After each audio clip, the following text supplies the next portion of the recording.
So, I've been seeing a relatively new complaint making the rounds on YouTube from other content creators lately.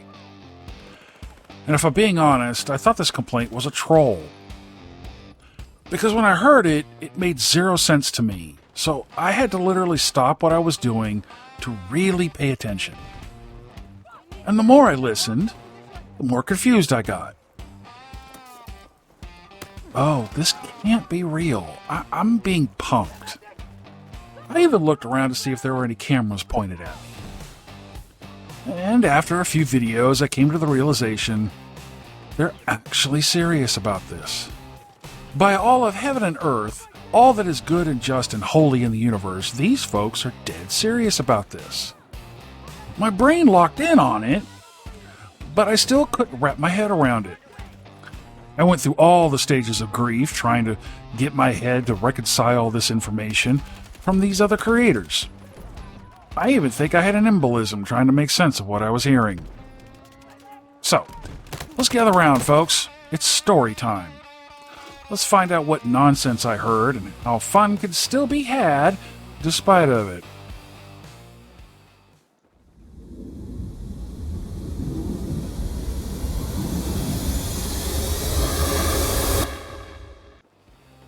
Now, before we get into this, I want to make sure that we have the right tone.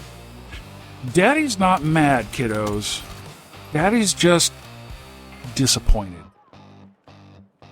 I wanted to really kick off this year with content about finding the fun in this game, which there is a ton to be had. But I feel I should address this before the topic potentially gets cold and stale or gets out of hand. So let me paint the picture and end the suspense. I was taking a break from ideas that I've had for content, and I was like, okay, I just need to take a break. So I decided to check out some random YouTube videos unrelated to Battlefield. And I saw a couple of videos that caught my eye based on this title. I looked at these videos and opened them up to see what's what. Some of them were trying to set up an argument that didn't make any sense to me. The argument was basically that the player base was collapsing from its all-time peak of 600,000 plus to 60 to 70 to 80,000 concurrent players at any given time.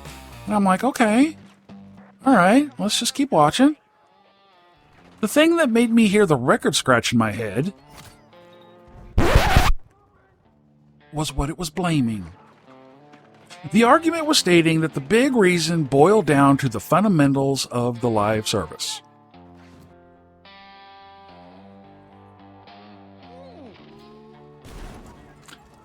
Okay, so now it sort of makes sense where I was getting some of this hate from, but it also compounds the confusion.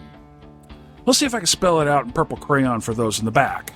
Let me see if I can address this and address those that are making this bizarre statement.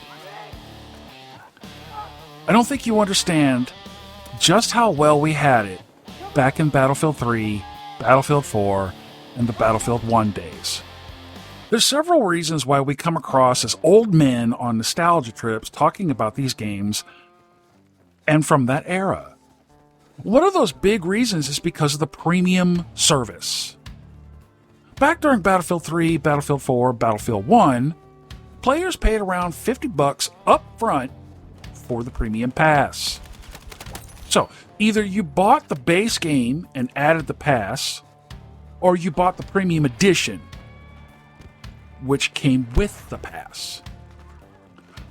This was a time in the franchise where DICE were contractually obligated. Let me repeat that. Contractually obligated to deliver a fixed amount of content during the game's life cycle. Budget and production timelines were guaranteed in advance. Content released in large drops, like 4 map DLC packs. Revenue capped at the base game plus the DLC purchases. And player engagement spiked, generally around DLC launches. The premium model had high upfront commitment to build all promised maps. I'm saying it slowly for a reason. and content delivery was required, regardless of player retention. Okay, you guys with me so far? Now, that was the old model, the one that promised us content utopia, the promised land, huge amounts of content. And then a certain type of player base came to town and got mad about the split player base and wanted EA DICE to stop that nonsense. And guess what, kids? You had no idea what you were asking for. And EA DICE listened to the feedback and thought, let's not fight this. Let's lean into it. In 2018, when they announced Battlefield 5, the first game to ditch the premium service, they framed the move to live service as a gift to the community. They used the desire for a unified community to strip away the legal obligation to deliver content. So now we have the live service. Maps and weapons are free. All gameplay content available to all players. Unified matchmaking pool. Lower barrier to entry for new players. We have focus on continuous engagement rather than periodic spikes, like the Battlefield Pass progression, like cosmetic purchases, all designed to encourage daily or weekly engagement. Content production can scale up or down based on player count and revenue performance. Content development is now funded primarily through cosmetic sales and the Battle Pass revenue. If the player count or cosmetic sales decline, incentives and available budget for high-volume content decreases. So basically, reduced incentive to deliver large quantities of maps comparable to the premium era. And we have content delivered incrementally, 1 to 2 maps per season, weekly challenges, limited time events, Battlefield Battle Pass tiers. Dominant shooters use free-to-play or free DLC models, which justifies this change in player demand, such as Warzone, or Apex Legends, or Fortnite. So where does this lead us to? Live fucking service. Battlefield 6 content model has shifted, people. We went from premium pass to live service over the course of the franchise. This shift from the premium pass model to the live service model, in Battlefield 6 specifically, has fundamentally changed both the amount and frequency of content delivery. And that frequency seems to have pissed people off. And oh boy, I have some news for you. The combination of industry analysis, the financial reporting that they do every year and every quarter, and developer commentary all point to an easy-to-see structural cause as to this change in the business model. One of the core causes of this business model is content scarcity. Now that the transition to free live service content services is here, we get some interesting changes. We get increased development complexity. This is your modern content, and in our case, Battlefield 6, requires significantly more developmental effort than in earlier titles. These factors include high-resolution assets, like 4K textures. We wanted 4K textures and advanced physics. Well, guess what? Those take months to build. You can't have Battlefield 4 speed with Battlefield 6 fidelity. Physics cost time, and we're paying for it with map counts. And then you have the advanced destruction systems, cross-platform optimization across multiple platforms, and complex lighting and physical systems. And this leads us to the developmental timeline estimates. A single modern Battlefield map may require 6 to 12 months from concept to launch. And the Battlefield 3 pace of 4 maps every 3 months is no longer feasible at current fidelity standards. and this cascades to a strategic shift of retention over volume.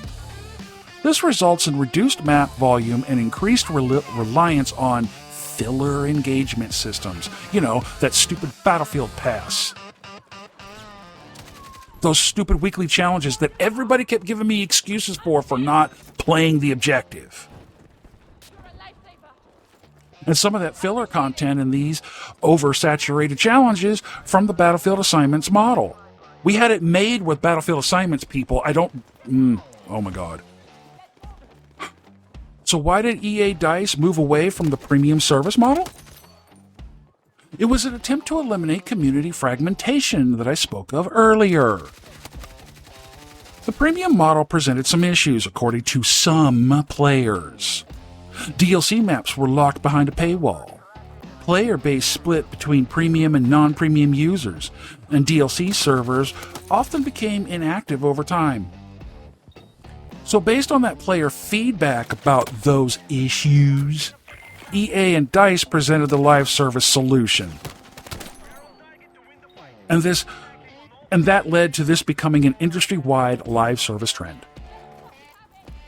The industry observed certain player behavior.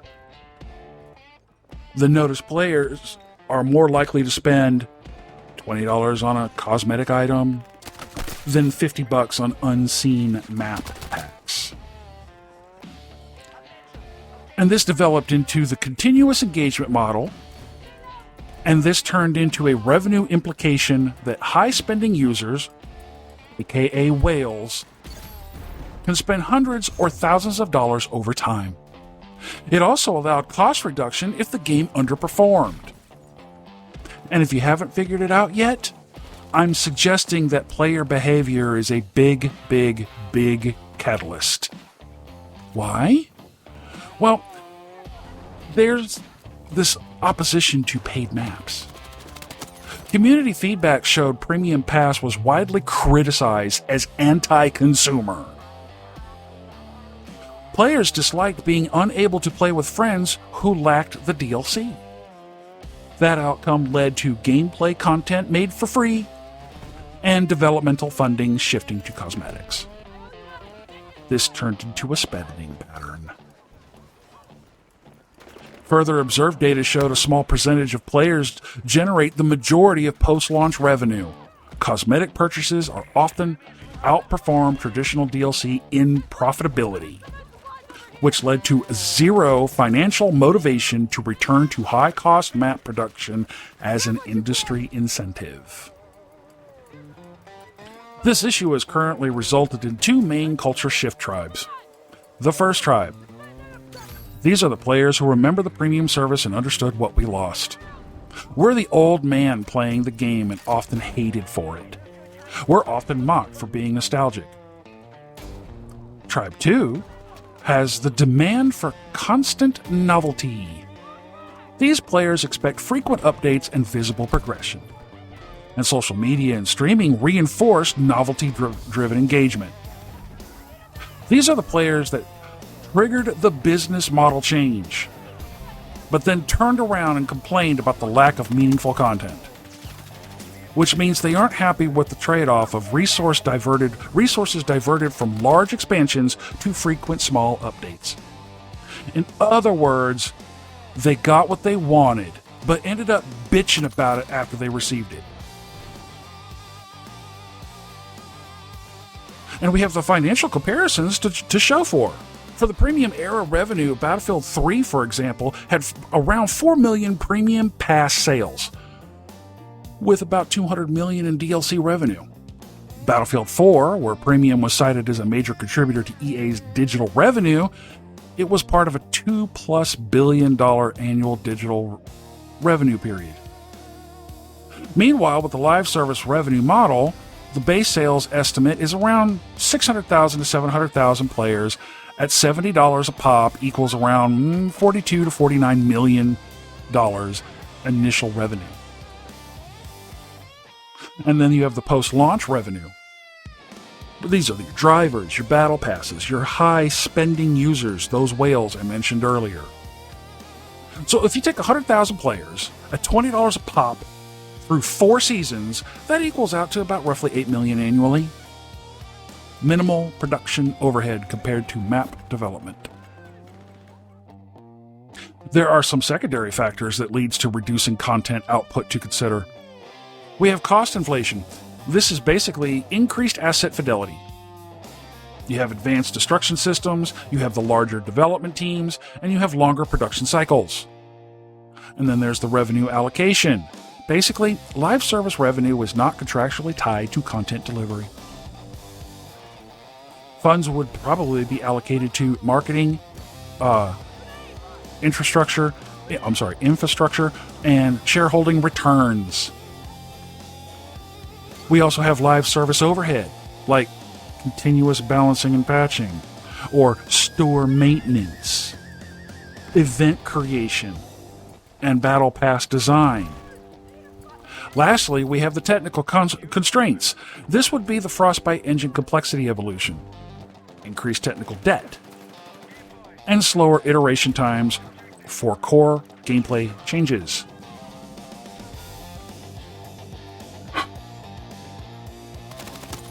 From a business perspective, live service offers higher revenue ceilings, lower developmental risk, and greater profit efficiency per unit of work.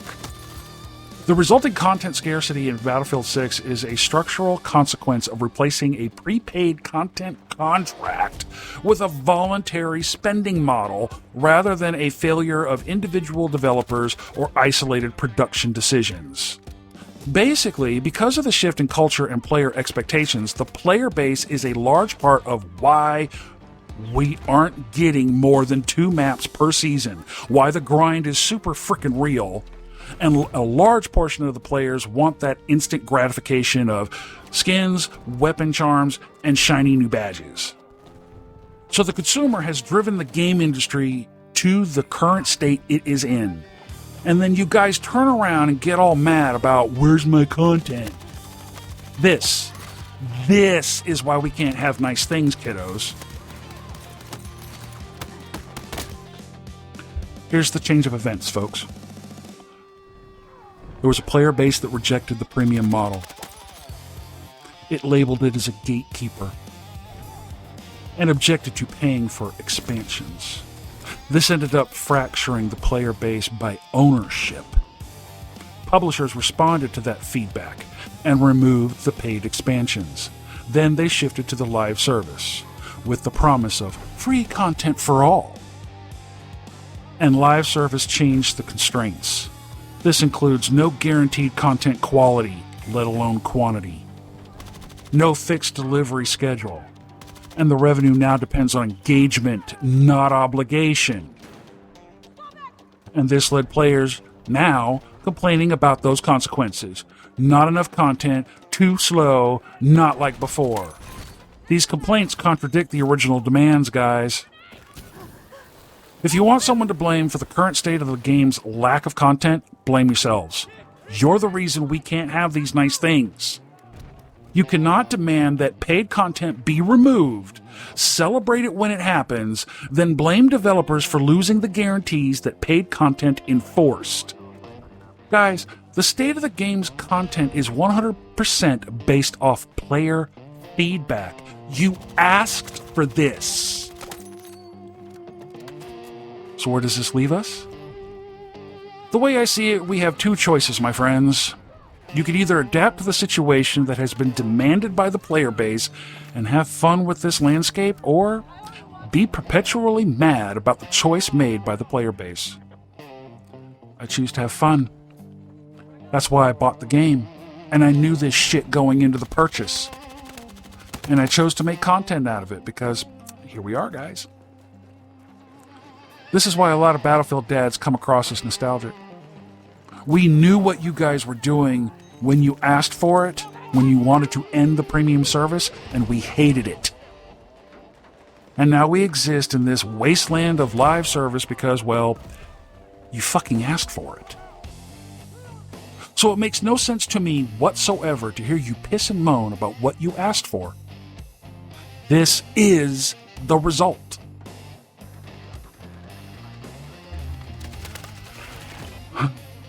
Look, I know this was a heavy talk, but I really needed to clear the air, but I'm not leaving you with a downer. This afternoon, I'm dropping a second video, a complete palate cleanser. We won't be doing any industry talk, no business models, just the fun I promised. It'll be on about why I still bother to play this game, even after reacting to "where's my content" nonsense. So keep an eye out for it later today. And I thank you as always for coming here, watching the video and adding constructively to the conversation in the comments. I'm not hating on the player base that demanded the shift from premium service to live service. And the industry is partially to blame for this, because they didn't push back, but indeed knew this was a more profitable way to make money with less effort. I mean, the recent AI skins and badges are proof of that. But the player base needs to be held accountable for their part in this, not completely understanding what they were demanding or not being clear enough in their feedback, such as bring us premium level service without the gatekeeping. Like I said, it made zero sense to ask for something, get it, and then bitch back. It's dumb. But you know what's not dumb? Checking out the video description for this month's videos veteran spotlight. Try to say that 5 times real fast. Home for our troops. Please open up the description, find the link at the bottom, and then check them out to see if it's something that's worth your time or worth considering supporting. Until the next one, later today, out.